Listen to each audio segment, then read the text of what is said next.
Gather round, my home slices, AI is on the grill again.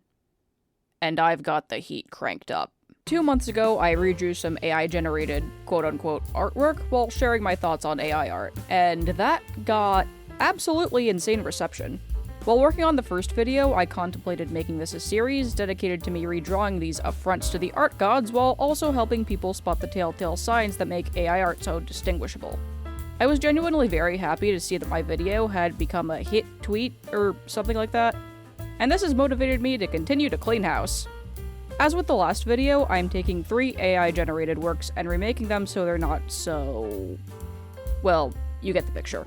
And once again, these redraws will not be a total copy of the original pieces. This means that aside from changing poses, I will also change some aspects of a character's design if I feel that 1. There are logic problems with some parts of a character's design, or 2. The original design could use some refinement. For anyone who may have made characters inspired by any of these AI pieces, I'm not trying to steal anyone's characters. As I said in the last video, this is just for fun, and I will most likely change these designs dramatically if I choose to turn these into original characters. But nevertheless, if you're new here and want to see me unleash the salt once more and spread chaos, I mean, see me redraw these abominations, then make sure to like and subscribe. We have spaghetti! But with all of that said, here we go! Okay, let's start the show with this piece. I don't think I need to explain the wacky text here. Gee, what does this remind me of? Anyway, before I talk about my redraw, let's talk about everything that makes this easily identifiable as AI art. Let's start off with the more obvious sign. The hand. I don't think I need to bring this up, but I'm gonna do it anyway. The hairstyles are widely inconsistent between images, and it's not just the hairstyle that's inconsistent, but the whole outfit as well. All the accessories you see on the character's sleeve are not present here. Also, look at the way she's holding her case thing. And then there's the way that her briefcase seems to be floating in midair. Well, okay, maybe that's a little mascot thing holding it up, but not gonna lie, it kinda looks like Ditto from Pokemon, and that's not a compliment. So let's get into the drawing process. I decided to have her sitting down on a ledge or something looking slightly away from the camera. I wanted to keep the briefcase and this little pouch thing that she's carrying, which I initially read as a water bottle. Oops. But whatever, it's AI, who cares? There are several things I changed in regards to the character design, even though the general aesthetic is the same as it will be for the other 2 redraws. I changed up the accessories on her hat, and changed the design of the bow in her hair as well as her stockings and gloves, among several other things. To be honest, everything I said about AI art in the first video I did on this subject is more or less a perfect summary of my thoughts on the matter, so there's not much else I can add, but I will still do my best regardless. To say that my last video on the subject did numbers is a bit of an understatement. So far, it's my most successful video to date, and the overall reception has been pretty warm. Still got some AI-loving bozos in the comments, but to be honest, I kinda had a feeling it would happen with the blessing of the algorithm, unfortunately. And also since AI has been a bit of a hot-button topic in the last 2 years. But let's just say most of them were either hypocrites, obvious trolls, or people who inadvertently admitted to being the mortal representation of laziness, so what's really going on here? Anyway, sorry for going on a tangent there. As I said in the first video, if you're just messing around making silly cursed images, I won't stop you. But if you're really going to be a bum and straight up steal people's artwork solely to bring your ideas to life, then do the world a favor and pick up the pencil. All of that said though, the reception has really motivated me to continue this series as I intended. And also despite the AI bros in particular. So thank you to everyone who left the encouraging and positive comments in the first video. And to the tech bros who left some more unsavory comments and only served to prove my point. May both sides of your pillow be warm when you sleep. Also, you've just ensured that I will, in fact, make this a series. Hope you're proud of yourselves! Now let's start with the sketch. I sometimes use the pen tool to do my sketches, but sometimes I will also use the pencil tool if I'm in the mood to do so. I carried over all of the things I wanted to keep from the original image to my redraw and made all of the changes from there, sketching in different layers and colors to make things easier. This does remind me of how it can be a good thing to cut corners if you can help it, but I'll get to that in a bit. I sketched the character first, then got to doing the background stuff and the accessories as I have a tendency to do. Might not be the best thing to do, but I don't know, my brain is weird like that. Going into these redraws, I wanted to do a bit of experimenting, mostly because I want to switch up a few things with my art style, and there are some things I want to improve on. So if you see a difference in style between these 3 redraws and the previous 3, you know why. For the line art, I decided to be a rebellious little gremlin, for the aforementioned reasons. And instead of my favorite optimal crunchy texture provider, the real G Pen, I decided to use the regular G Pen like I sometimes do with my illustrations anyway. I actually used to use the regular G Pen in some of my older artworks along with the mapping pen, but I rarely use it these days now. I might actually use it more often, but we'll see. I colored the character with a medium gray as the base so that in the event I missed any pixels in the coloring phase, I'd at least have something under it, and not whatever the background color would be. Or, even worse, transparent pixels. I colored the accessories with a darker gray to distinguish them from the character, and then it was time to color. I kept the pale blonde of her hair and also the pinkish red undertone. Two-toned hair will always be my weakness, and went with having most of her hair in a little ponytail thingy. Because the original image was wildly inconsistent with having her hair either be in a ponytail or a braid, is anyone surprised? I decided to economize that aspect of her original design, along with the hat accessories as I said, while still messing around with the bow in her hair. I also messed around with the shades of red that I used so that each shape would be distinct enough if you took the line art out of the equation. For the shading, I used a multiply layer as I usually do, with an add glow layer for the highlights. I used purple for the shading to add a little more depth to the coloring, and for the highlights I used more of a pink color. I wanted to do something different for the little highlights in the character's eyes while still keeping with the cutesy sort of aesthetic she has going on, so I made little flower shapes for the eye highlights. I also used a combination of the smudge and the blur tool so that some of the edges of the shadow wouldn't be so harsh. Even though I went with simplistic backgrounds for all three of these redraws, it was a bit hard for me to figure out the base color for the background of this drawing specifically. I was originally going to go with a pinkish color, but I remembered that the character wouldn't stand out as much if I went with using pink. So I messed around with some colors on the opposite end of the color wheel, initially going with green before finally settling on a pastel blue that I think complements the character's color scheme a bit more.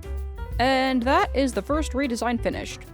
As always, let's put the original image and the redraw side by side for a few moments. To be honest, I'm not sure if I'll keep this character, but she could easily fit into some science fiction project or any story with a modern setting.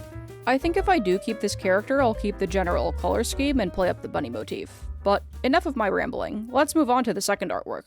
Next up is this guy. His drip is actually pretty neat. It's a shame it's an AI image. As with before, let's look at all of the discrepancies. Of course, the hands are a dead giveaway, but with the left hand specifically, the sleeve of his shirt seems to blend in with his hand. Either that, or the generator gave him old man wrinkles in that area specifically. There's some inconsistency between his eyes, the folds of the right sleeve look kinda funky, and the metallic things look a bit off as well. And how do these things even work? And what are those? Wait, those aren't shoes, anyway. For the redraw, I chose to simplify quite a few things from the original image, including the accessories the character has on his hands and also the amount of necklaces he has, while also keeping the shape of the coat and the shoulder strap thingies. I also chose to keep these metal things while changing them up so that they're situated on his shoulders. I also kept whatever this thing is. Someone help me, I cannot word right now. The sketching process for the most part went smoothly. I was imagining that he'd stand at an angle, but as I continued drawing, I realized he needed something to lean on, so I added a table corner of sorts during the line art phase. I mean, hey, when there's a will, there's a way. You might also see that I had some trouble with the placement of the hands, but I was eventually able to fix it, so all was well. As with the first image, I used the regular G Pen to do the line art, drawing on a vector layer so it would be easier to clean up any mistakes I made. Which brings me to a topic that I completely forgot about in the first video and only came back to my attention after the fact. I'm not an animator, and both of these instances are from several years ago now, well before the AI craze really began, but I still feel like these are worth bringing up. I said in the first video that AI can have some uses that don't involve it stealing people's art and being a complete replacement for the art industry.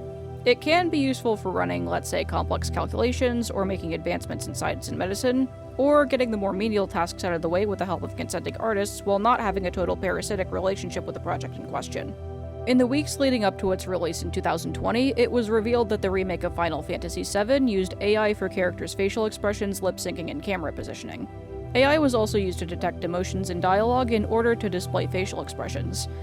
That one's a little sus, since you have to take slip-ups and the non-zero possibility of AI misreading lines into account, but okay. The AI developed for the game could also do the job of lip syncing and could calculate the optimal angle and distance from characters speaking in a scene to automatically move the camera to that spot. However, Square Enix, according to an article from Segment Next, built each location in the remake with new and unique assets, and included specially designed assets like background music and characters per location for the sake of providing a unique gameplay experience, no matter where players choose to explore. It is a shame that Square Enix decided to schmooze up to the NFT business, but that's off topic. The other instance I want to talk about is the use of AI in the 2023 film Spider-Man Across the Spider-Verse, which I haven't seen yet. Oops! Anyway. Around the time of the film's release, word got out that AI was used in the production of the film. However, the AI used was different from the harmful generative AI that we artists all know and hate. Well, at least anyone with sense does. An article from /Film also discussed how the filmmakers behind Across the Spider-Verse said that AI is not the future of animation, and it shouldn't be.